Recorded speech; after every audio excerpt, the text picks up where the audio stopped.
Did you know that the average person spends about 90 minutes every night in complete paralysis?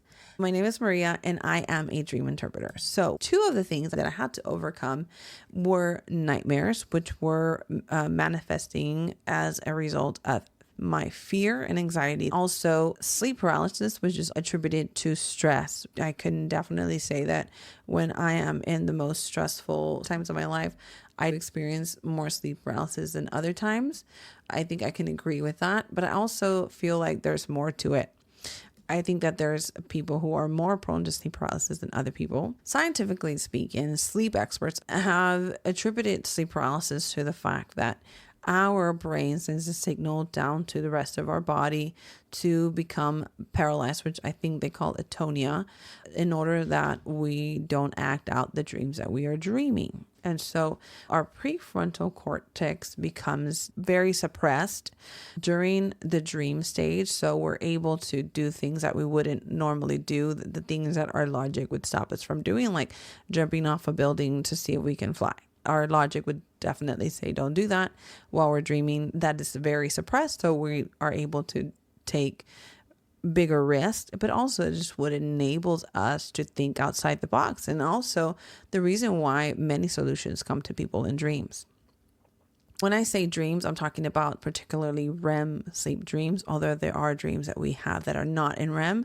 This is the part where our brain sends a signal to our body to become paralyzed. The prefrontal cortex becomes a lot less active, but it's been shown in brain images that our brain is just as active in REM sleep dreaming as it is when we're awake. The reason I include all of this in my explanation for sleep paralysis is that this is what scientists are attributing to why people experience sleep paralysis, is that we awaken from the dream cycle without receiving the signal from the brain to the rest of our body that we're awake and can move. So that signal somehow does not send out. When we wake up, this other hormone that takes flight when we are in REM sleep, epinephrine, which is responsible for fear and adrenaline and high level emotions, it returns to the scene.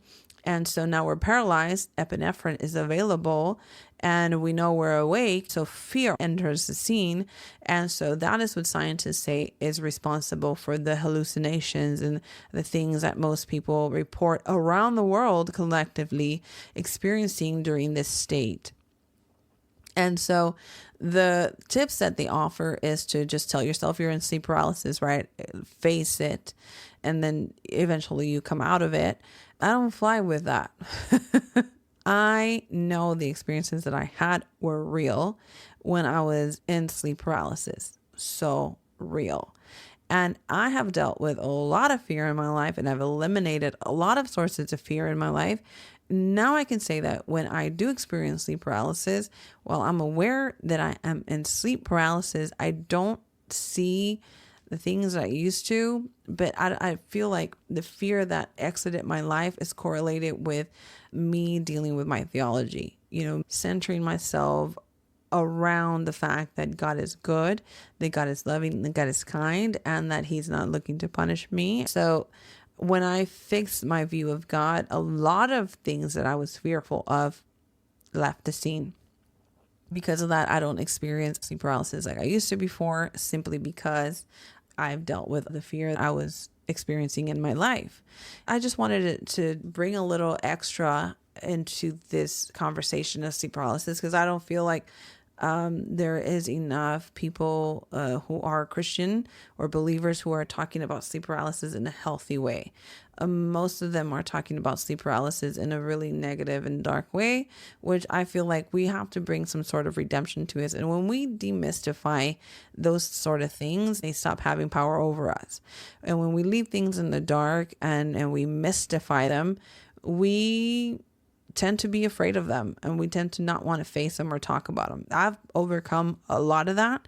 And so I want to talk about it freely and without fear. I want to take the fear out of it and leave it up to you to decide what it is that you're actually experiencing when you're entering sleep paralysis, and offer to you a solution. Deal with the fear.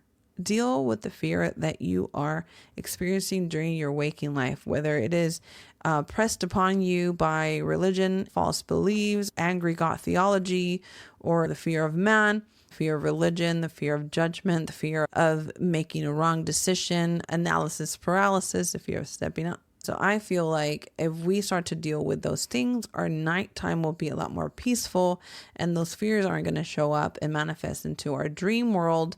So we need to take care of those things that we fear when we're awake so they don't show up when we're sleeping. And if they're showing up when we're sleeping, it's a super good sign that it's something that you need to face and deal with. I just wanted to share that with you today because I feel like this is a conversation that needs to be had. I would love it if you would leave me a comment, send me a message, or join my dreams group and share your experiences around sleep paralysis, and we can talk about it.